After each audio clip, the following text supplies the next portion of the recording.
So you may know there's a little bit of hype around this idea of psychological capital or PsyCap. So my goal is to entertain you, educate you as quickly as possible, and think about opportunities for positive psychology or how to live a more meaningful life. So I invite you to check out these slides. That's me.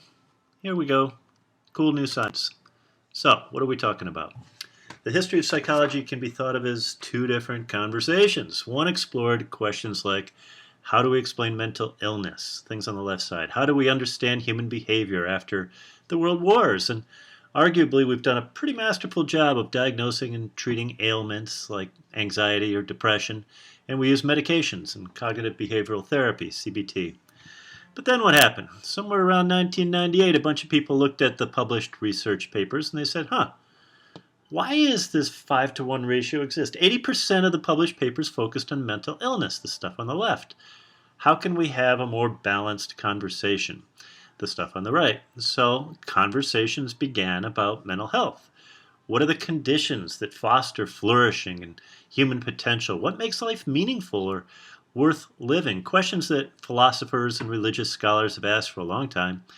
So in response to that imbalance, maybe it was overdue, a number of leading researchers in the APA, the American Psychological Association, said, let's focus on the other half of human behavior, the stuff on the right.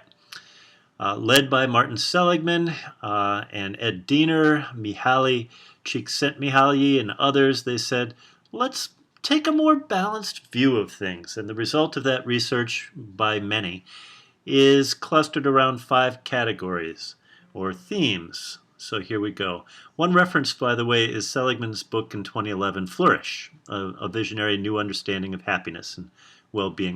But here we go. So PERMA is a model of positive psychology that has emerged as a result of that research. So let me briefly explain each of these and know that these are evidence-based. They're not someone's theoretical construct like Jung or Freud or others have dreamed up. So as I explain these, I invite you to write a number from 1 as low or 10 to high for you as a little self-analysis. Where are you on each of these 5 categories? And we'll start with a P, the upper left.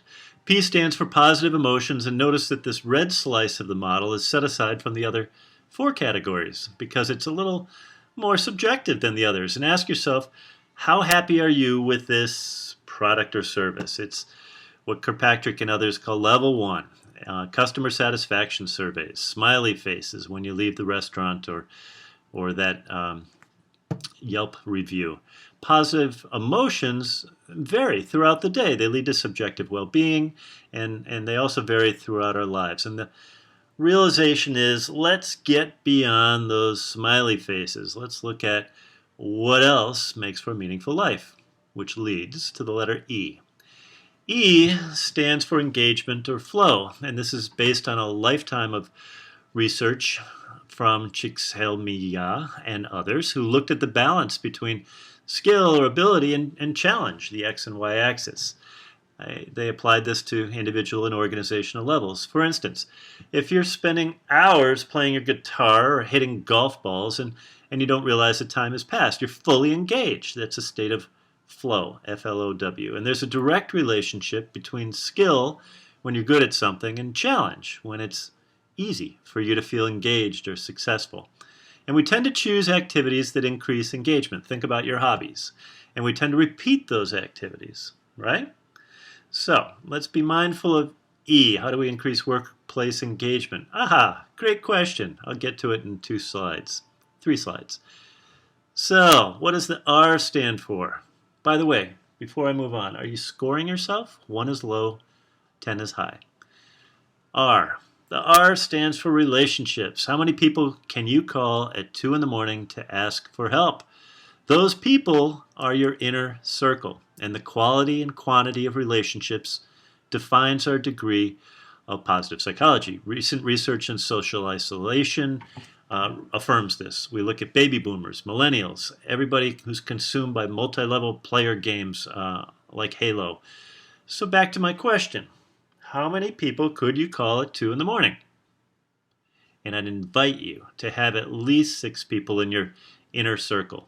And if I'm not on your list, add me to your list. Standing offer, if we've met and I care about you, reach out. We all need at least 6.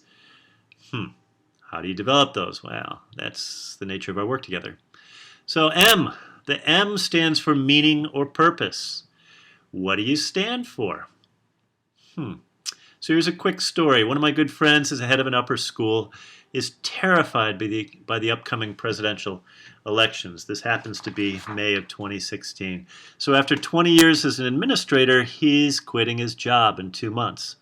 Why? Because he's still an idealist. He was a Peace Corps person, and he has 2 graduate degrees from Harvard and Columbia, so he wants a third one from the University of Pennsylvania. He's got 2 young kids at home. His wife is tenured. He wants more meaning in his life.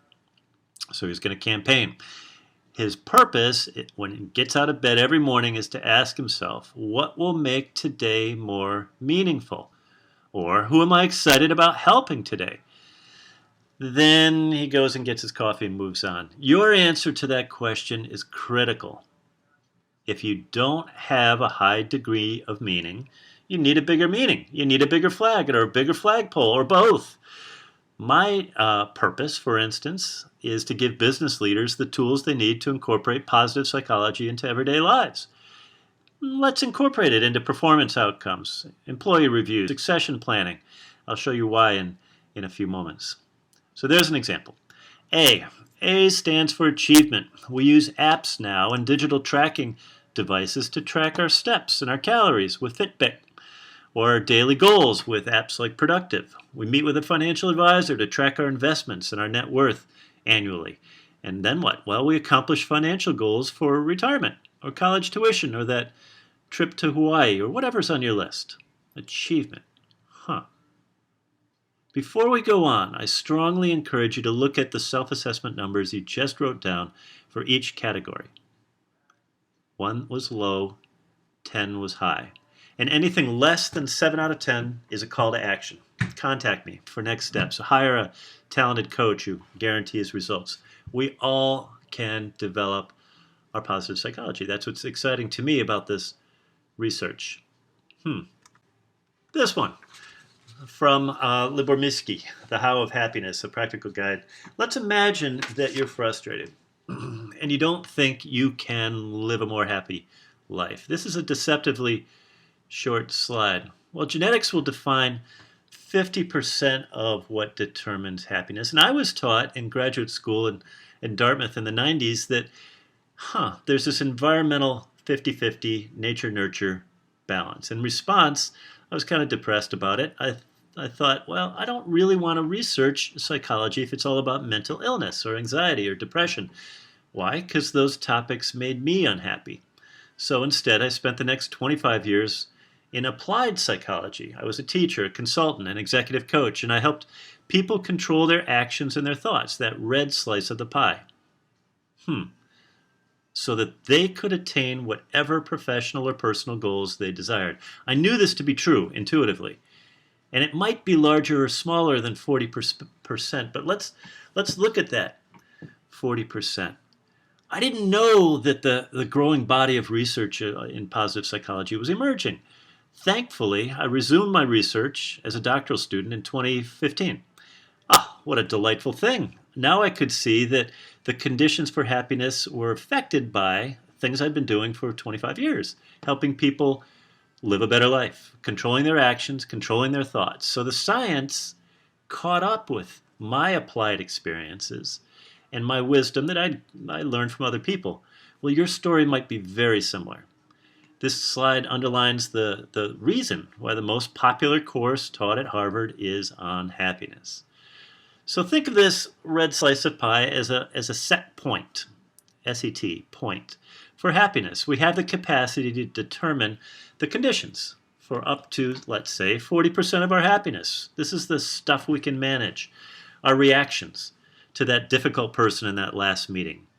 Our diet, what we eat and drink. Our exercise, the degree of our sleep. Our financial savings habits. So here's a very quick activity for this slide. Think of the happiest person you know. imitate that person, their actions and thoughts for a day, and then express gratitude to them. The mere act of expressing other orientation every hour for 5 seconds, the thought, oh, I appreciate that person, or I'm grateful for that person, will have a dramatic effect. And there's plenty of research on this and mindfulness and gratitude. But I invite you to do this and study the effect of your new actions and thoughts. So, what determines happiness? Ancient question. Related to this view of capital. The first three views of capital are resource-based, and they're static. They assume competition. They assume depletion over time. And most HR departments and most organizations and a lot of people only assess these first three views of capital: the economic view, the human view, and the social capital. And they stop there because they don't know how to assess anything else. The best example of limited views of capital is if you're in a big organization and they use a 9-box assessment of potential on the left side, performance on the right side, to quantify their workforce. Most HR leaders hate this model because they have struggles. How do I quantify the potential of a guy named George? And they're required to quantify George's potential for annual calibration purposes. My prediction? I think within 5 years, organizations will incorporate PsyCap measures, what you're looking at right now, into their 9-box assessments. So let me explain why. The fourth view of capital, that box with black font, is called psychological capital, or PSYCAP, PsyCap. And this provides a competitive advantage for individuals and organizations. Why? Because PsyCap is dynamic, it's collaborative, it's infinite, unlike the three on the left. It's inexpensive to teach or train or consult or develop. I do this all the time. I've been teaching this for 30 years. And it has a demonstrated ROI of over 200% in a 2-hour micro training. And that impact is enduring. It's the topic of my dissertation, and a great resource is Luthen's and Yusuf Morgan and Evolio, Psychological Capital and Beyond, 2015. Pretty academic book, but it's great. So let me walk you through these four views of capital. On the far left, traditional economic view of capital is based on what you have. Your measure of economic capital includes your net worth, your tangible assets, your patents, your data. GE built its history on what? On patents. Your human capital view of the second one here is based on what you know. Measures of human capital include your experience, your education, your KSAs, knowledge, skills, and abilities, your ideas. Vitally important. It's why we have educational systems and why we read resumes. The third one, social capital, is based on who you know. Measures of social capital include relationships, networks of contacts, followers, and friends. Look at all this, your favorite social media example, LinkedIn, Facebook. Followers define social capital. Look at this little sociogram, it's called, the chart on the bottom. Person E is central. Why? Because everybody else has an arrow that points at E. And E reciprocates with C, but not with A or other people. So think about the nature of the relationships you're building. That's social capital. Well, all three of these increase in our lives and then decrease as we age and throughout our careers. And there's a number of ways in which these are limited. Unlike the fourth column, psychological capital is based on who you're developing into. It's a little unknown, but measures of PsyCap can be easily remembered with an acronym called HERO, and that's my next slide. Hope, efficacy, resilience, and optimism. Here's another Doug prediction. I predict that PsyCap will provide a roadmap for at least the following dimensions. I don't see how it can't affect them. Talent management, we're going to move beyond the $9 and destroy it. Coaching and consulting, PsyCap, I think, will provide a theoretical construct and individual agendas. To what extent, for instance, is a leader high with PsyCap or a coach who's high with PsyCap more effective on their clients than others. In healthcare, patient care, costs of care, to what extent is a physician or a nurse with a higher PsyCap more efficacious than others? In education, students and teachers' relationships, to what extent does a teacher with higher PsyCap have a more effective relationship or be more productive than others? How do we redesign educational systems to reward people with higher PsyCap because they're going to have an unlimited career? With employee engagement, a common question. I hear people tell me, we can't look at employee engagement scores. They've been flat for the last 30 years from Gallup and CEB and others who have assessed it. And that fact is true. PsyCap. This is for any science nerds out there. It's the only slide with numbers. And I think it's my last slide. So, move from left to right. You may be wondering about the relative impact of each aspect of HERO on this PsyCap construct. There's a second order effect, which means that when all four, hope, efficacy, resilience, and optimism, are measured together, there's a second greater effect than if any of one of, or two of, or three of the four are measured by themselves. So PsyCap is greater than the sum of its parts. That's called a second order effect. And the correlations are those little numbers that are listed there for your reference or your entertainment.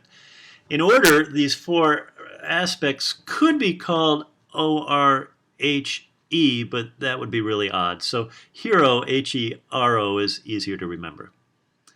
So there's a fair amount of research on this. One study found a significant and direct effect of PsyCap on workplace engagement. And I particularly like this one because it's cross-cultural. Some experts will confirm those Pew Research studies and Gallup studies that employee engagement is low, it's unchanged, it hasn't changed for those 30 years, and it hovers near 60% of employees. In fact, they're disengaged.